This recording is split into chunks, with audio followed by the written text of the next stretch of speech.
In ancient Greece, a duke, Theseus, goes home after conquering Scythia and brings back his trophy, Hippolyta, and her sister, Emily. On the journey home, they come across four grieving women. They want him to take revenge against Creon, king of Thebes, for he will not give the bodies a proper burial. He agrees and avenges them for them. He takes two prisoners, Palamon and Arcite, and puts them in a prison tower next to his garden, with no possibility of ransom. Then one day, Palamon sees Emily in the garden. He falls in love and wants her. He tells Arcite about it. He looks and also falls in love. They argue over her. Arcite thinks that the argument is dumb, because they are both stuck in jail forever. They'll have to love her from afar. Then one day, Arcite is released because his friend, that is also Theseus' friend, releases him, but he must leave Athens and never come back. Both feel sorry for themselves.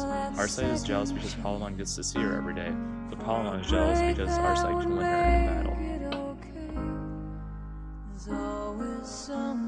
Arcite later returns disguised as a servant to see Emily. He works his way up in Theseus' house, finally becoming a servant to Emily. Palamon manages to escape from prison. He hides under the cover of night in a bush and comes across Arcite walking, but he does not know that it is Arcite because of his disguise. Arcite speaks to himself about his love for Emily, and Palamon discovers who he really is. He jumps from the bushes and contests him. Arcite challenges Palamon. He promises to return the next day with armor and weapons to fight fairly. The next day comes. They begin to fight. Theseus tells them to stop. When he finds out that they're fighting over Emily, he wants to put them both to death. Hippolyta and Emily beg for him not to. Theseus ponders and admits he has done stupid things for love. The solution is have them return within a year's time with 100 knights and fight an epic battle. Both men agree, with the winner getting Emily, and ride home. They go home. As Palamon and Arcite are off creating their armies, Theseus is preparing for battle. He builds a brand new stadium that was said to be the biggest in the world. After a year passes, it is time for the battle. Both Palamon and Arcite arrive in Athens with armies full of noblemen. After long nights of feasts and festivals, Palamon is the first to awake. He goes to pray to help himself win over the beautiful Emily. He decides to pay a visit to the Temple of Venus and prays that he ends up with Emily. He does not ask to win the war, but to just get the girl no matter what. The next to awake is Emily. She too feels the need to pray, so she heads over to the Temple of Diana.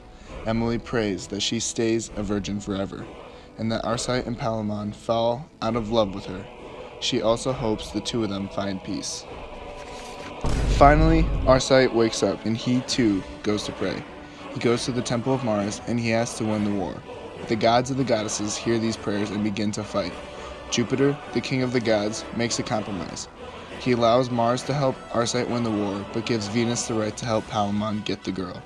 Finally, the day of battle arrives. More feasts are served before the spectators go to the palace of Theseus to hear the rules of the war. They file into the gigantic stadium as Arcite and Palamon and their warriors strut into the arena. The battle begins as knights and dukes throw spears while blood spurts. There is no killing in this battle, as that is one of the rules, but the opponents will fight until one of the leaders is captured. The battle is so long that Theseus has to call multiple timeouts so the armies can rest. The battle eventually comes to an end when Palamon gets stabbed and captured. The battle is now over, and Theseus announces Emily will marry Arcite.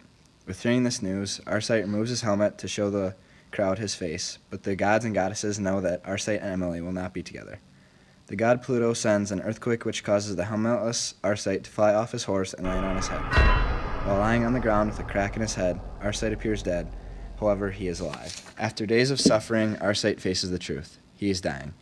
He calls for Palamon and Emily to come to his bed before he passes away. He says that he wants Palamon to marry Emily. Arcite then falls dead, and the other two begin to weep. After time passes, the time of the funeral of Arcite arrives. Arcite's body is carried through the town and then put to rest. A few years after the death of Arcite, Athens and Thebes make peace. At the peacemaking, Theseus tells the people that death is inevitable and they should focus on living. Palamon and Emily listen to this advice and agree to marry each other.